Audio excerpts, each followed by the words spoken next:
και μέλη του Δημόκριτου, αγαπητοί κύριοι Αντούνη, εκλεκτοί καλεσμένοι. Είμαι πάρα πολύ συγκινημένος από αυτά που βλέπω. Έτσι, θυμάμαι πριν από μερικά χρόνια που είχαν κυκλοφορήσει οι νύφες. Και θυμάμαι ιδρύσαμε τότε, υπηρετούσα στο Λίβανο και ιδρύσαμε το Ελληνικό Φεστιβάλ Σινεμά. Δεν υπήρχε μέχρι τότε και ήταν η πρώτη ταινία με την οποία ξεκινήσαμε. Και είναι πραγματικά πολύ συγκινητικό να κάνω το γύρο και να βλέπω. Δεν είναι απλώς φωτογραφίες, έτσι, είναι ιστορίες ζωής. Και είναι πάρα πολύ συγκινητικό. Δεν μπορεί βέβαια παρά να μην αναρωτηθεί κανείς, έτσι, για το πώς γινόταν, ας πούμε, ο γάμος μακριά από την πατρίδα, τις συνθήκες.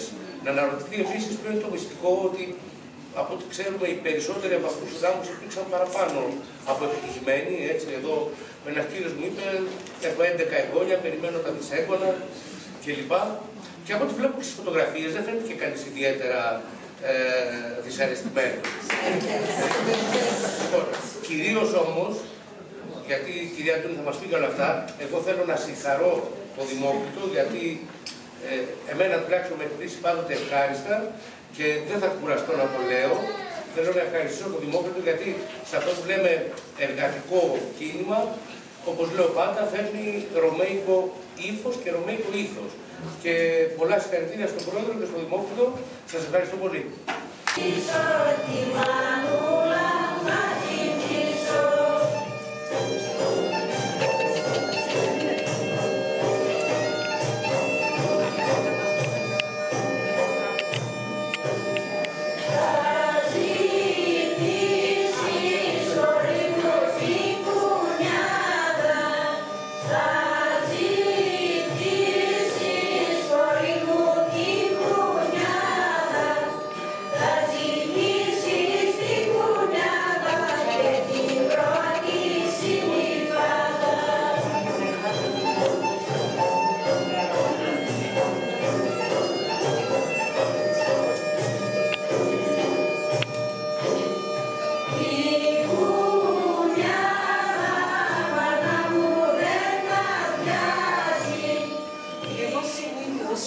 Παρουσιάζω μια ομιλία, αυτό που κάνω είναι ότι λέω κάποια πράγματα στα αγγλικά και μετά λέω κάποια άλλα στα ελληνικά.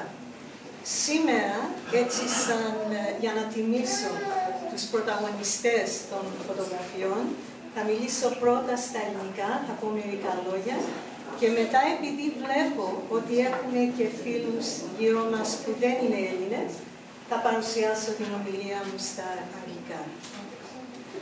Λοιπόν, σήμερα βλέπουμε γύρω μας μια καταπληκτική συλλογή από μαυρόασπρες φωτογραφίες που απεικονίζουν γάμους της παροικίας μας την δεκαετία του 50 και 60. Εμένα με απασχολεί το θέμα της ελληνικής μετανάστευσης γενικά εδώ και πάρα πολλά χρόνια. Έχω ολοκληρώσει 3 μεταπτυχιακές έρευνες γύρω από τη μεταπολεμική μαζική μετανάστευση στην Αυστραλία μέχρι την σημερινή εποχή και συγκεκριμένα έχω ασχοληθεί με τη λογοτεχνία που πηγάζει από την εμπειρία της διασποράς.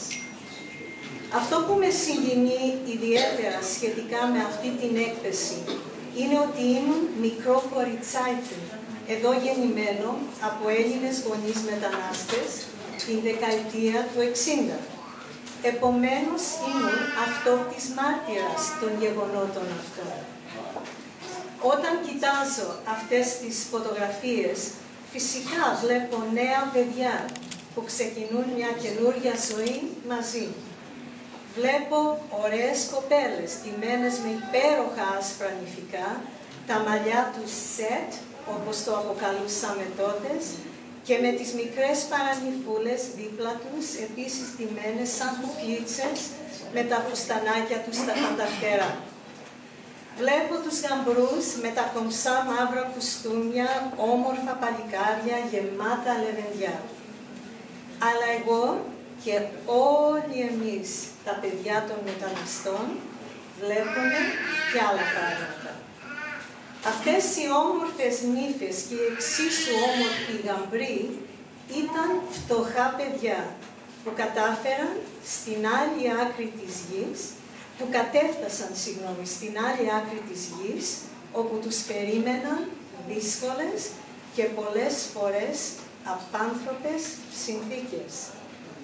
Σχεδόν όλοι δούλευαν, στην αρχή τουλάχιστον, αλλά σχεδόν σε όλη την πορεία, στα εργοστάσια της χώρας αυτής. Οι συνθήκες άθλιες, χωρίς γνώση της αγγλικής γλώσσας και με ελάχιστες πιθανότητες για επικοινωνία με τους συγγενείς πίσω στην Ελλάδα. Η τελετή του γάμου γινόταν στην εκκλησία, αλλά οι εκκλησίες δεν ήταν όπως είναι σήμερα.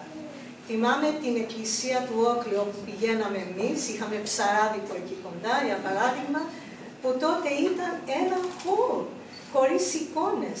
Όχι μόνο επειδή δεν υπήρχαν τα απαιτούμενα χρήματα τότε, ήταν στην αρχή, αλλά επίσης κάτι που το ξεχνάμε σήμερα, φοβόμασταν τότε.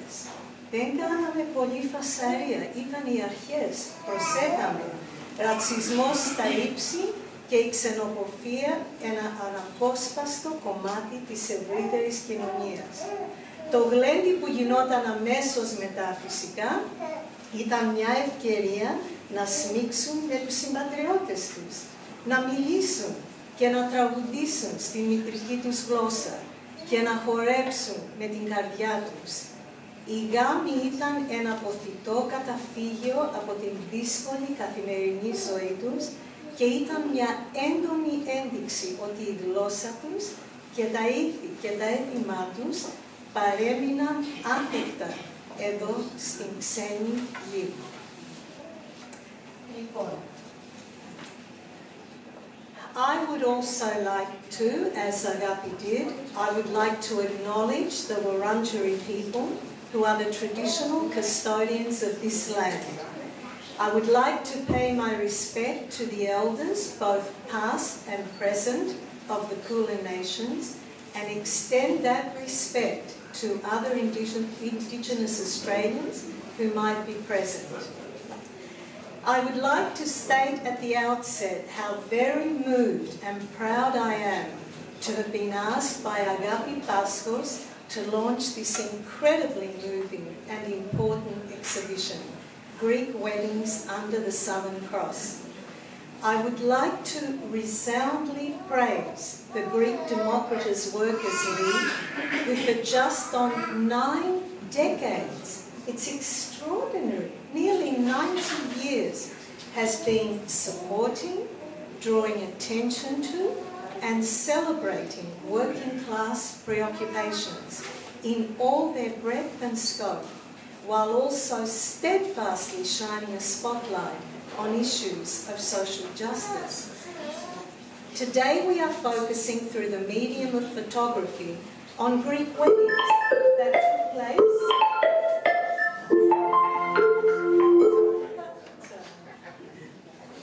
This is nice. That's all right. These things.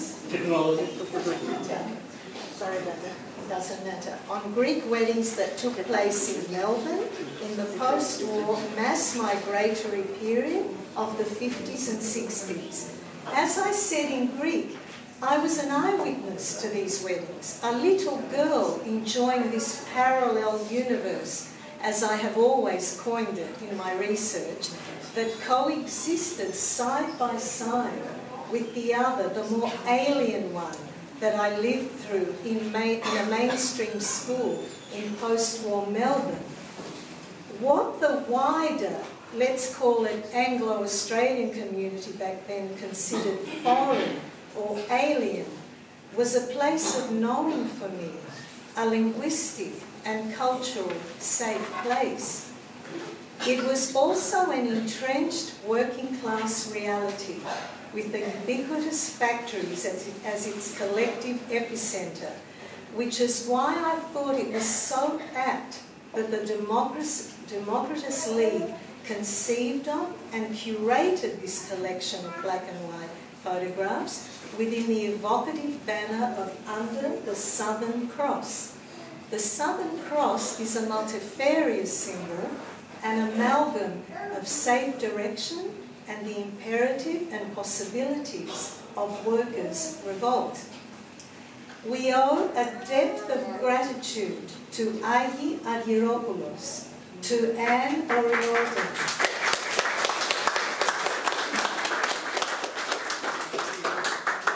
to Kaliroy and Christos Tsiatis, not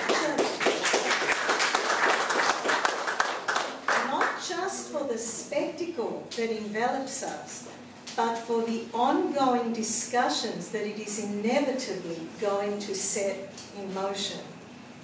Every photograph in this exhibition is from a private collection.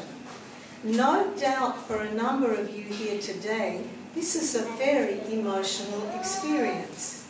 Prized black and white photographs depicting a time that is increasingly looming as long ago. So, what do we see when we look around us in this space today? Well, the first thing that I see is the building in which they have been placed. Surely one of the most beautiful of the smaller galleries in Melbourne today. And what about a little further afield? This building is next to the Victorian Trades Hall Council. To transpose the thematic focus of the day, a wedding, to the actual immediate landscape, an exhibition by an immigrant workers' league, side by side with a beacon of workers' rights. This is a marriage made in heaven. Let me turn my gaze now to the actual photographs. Agapi sent me a representative selection to view online, so while I might not have seen all of them before today, I certainly saw a sufficient number to enable me to engage with them. They are black and white, a reflection of the times, and I would gauge that most were taken, if not all, by one of the few photographers working in the Greek community at the time. The scenes depicted are invariably either in the church, capturing a moment in the marriage ritual, outside the church where the bride and groom assemble with their relatives and friends, in the car after the ceremony, at the home or the hall afterwards, eating, dancing, and of course the very stylized photos in the photographers' studios. In the photographs that I had access to, I saw in the faces of their parents my friends, Chris Pavlidis and Theo Marcos. There is even a photograph of the band that played at one of the weddings, and sure enough, there is our late kumbara, Spiros Mendanis from the island of Evia, playing his lauto. With these photographs, your eyes can well up with tears when you least expect it. When I look at these photos, I see beautiful young people. This is not a platitude, you can see for yourselves. They are physically very beautiful young men and women, starting out on a life together. I see slender, gorgeous young women. Some look so young, more than likely under 20 years old, dressed in quite spectacular white bridal dresses, with their hair set to perfection, on which an assortment of veils, flowers and tiaras are balanced. They are attended to adoringly by little bridesmaids and flower girls. I served in this position many times, I'm sure many of you have too, and I always felt like a movie star, with hair similarly teased to perfection and with very pretty dresses, flowers in their hands. I also see grooms dressed in their smart black suits, strikingly handsome young men, full of youth and vigour. There is a joyousness in these photographs and such beauty that it must puzzle those outside our particular community as to why we tear when we see them and why they resonate so deeply when we encounter them. On one level, there is the sadness that many of these vibrant young people have succumbed to the inevitable passing of time and are now either very elderly, many suffering from a variety of illnesses. Some of you, I'm sure, have dealt with parents suffering from dementia and other related illnesses that rob them of their memories. And many of you, like myself, have already lost your precious parents. And when they go, and with them go their stories. And when they pass away, with them go our stories. Those precious heirlooms are gone for good. However, not even this is the whole story. There is so much more to it than that. When we gaze upon these photographs, we see so much more than what is literally there. Layer upon layer of superimposed images come to the fore in a sort of cyclic dance, each contextualized within our personal or collective community memory. These superimposed images ultimately come back in black and white or in colour. What is certain is that they are textured and nuanced, far from stylized. We see young people escaping the horrors of the Second World War, the Civil War, and as Democratus reminded us in their official press release, from the beginning of the Junta years in '67. Immediately after the Civil War, the rural and urban working classes in Greece were starving, decimated physically and emotionally, terrified and unable to visualize any future in their homeland. This, coupled with a concerted and specifically targeted advertising campaign by an Australian government desperately seeking people to augment their population, populate or perish, I'm sure you've heard the famous catch cry, led hundreds of thousands of Greeks to the other side of the world, tremulously chasing the promise of a better life. This promise harboured a very brutal reality that we, their children, were witness to. No English. Not only was there no support whatsoever in the factories in which they worked, they were mercilessly taken advantage of. Racism was overt and rife on the factory floor and elsewhere for that matter in those dark, early post-war days. Before multiculturalism became officially entrenched, before easy communications, when letters took 2 and even more months to go and to arrive. But this generation of immigrants was fundamentally resilient. Those who managed to survive multiple wars, persecution, starvation, these people were survivors. They knew what it took to survive, and we would do very well to look very carefully on how they knew to survive. They knew to hold close what was warm and familiar, the longevity and certainty of church ritual, the warmth of their customs, the joy of their cooking, the absolute delirious delight of their bodies moving to their folk dances, the embrace of home inherent in their native language, which they clung on to for dear life. And they were proud. These photos are a symptom of that pride. Even in those dark early days, they wanted to show those back home that their sacrifice in leaving was not in vain.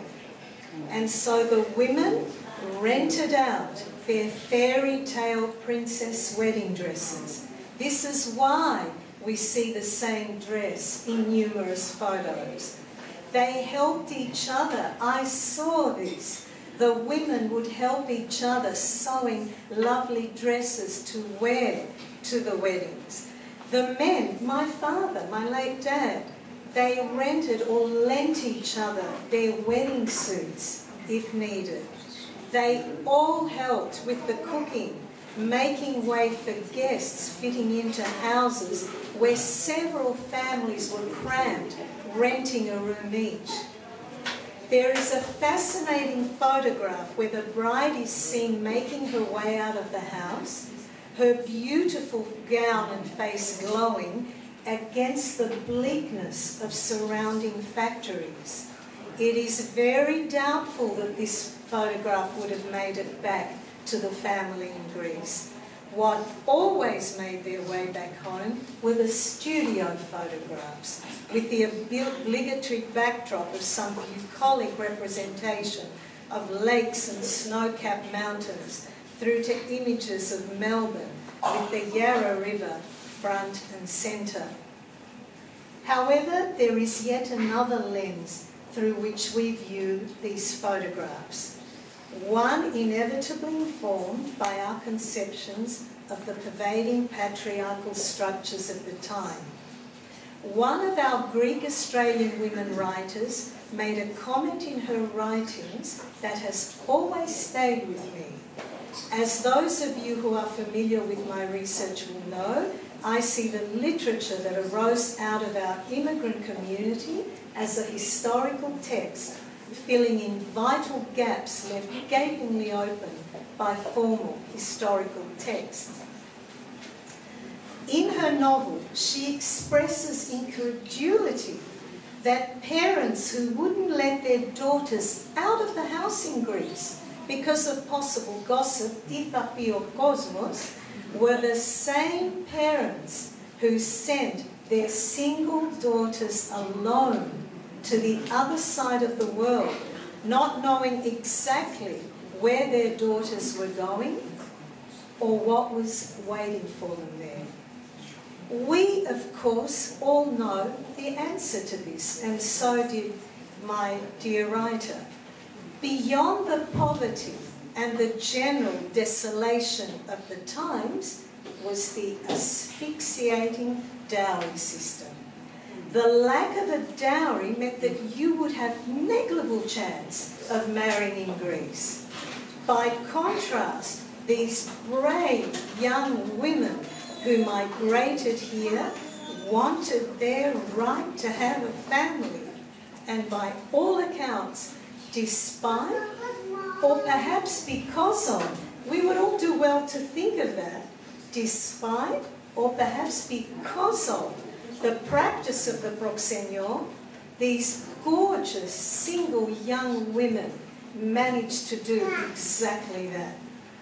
There is a tendency to focus on the horrors of arranged post-war marriages, and in my own research I certainly explore this facet of it.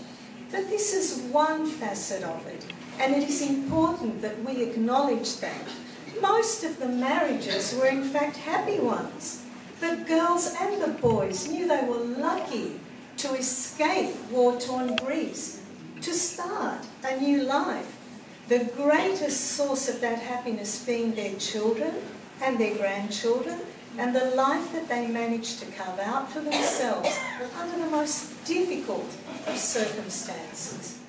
My aunt, who married here in the early 60s, enjoyed, by all accounts, a long and happy marriage. She and my uncle loved each other until he passed away. And yet, in her official wedding photo, she looks very sad. I was a teenager when I asked her about this, and she replied that she was happy with the man arranged for her. She knew she would have no chance to marry in Greece. She was happy. He was handsome. She thought he was nice. He was kind. She could tell that he was a kind man, and he was clearly going to be a good family man. Her sadness had to do with the realization that her wedding day was nothing like what she had envisaged when she was a little girl, taking place in the village, in the local village church, with her mother and father with her, her relatives and friends all around her. Here she was alone in a foreign country, and in that moment, in that photographer's studio, the reality of that, for her, became absolutely unbearable. And once again, it is our writers, not the historians, it is our writers that have given voice to the heartache of this, both from the point of view of the migrant daughters and the mother's devastation back in Greece on the day of their daughters' weddings on the other side of the earth. And so we come back full circle to the photographs around us. Black and white photographs against white walls, capturing precious moments, collectively radiating a chapter in our history as a community that is rapidly receding into the mists of time. There are so many things left to say, but the beauty of such an emotionally charged exhibition such as this is that of the discussions that we are all going to share at the end of the official proceedings. And so it gives me such pleasure and such pride to have been invited today to officially launch the photographic exhibition Greek Weddings Under the Southern Cross. Thank you.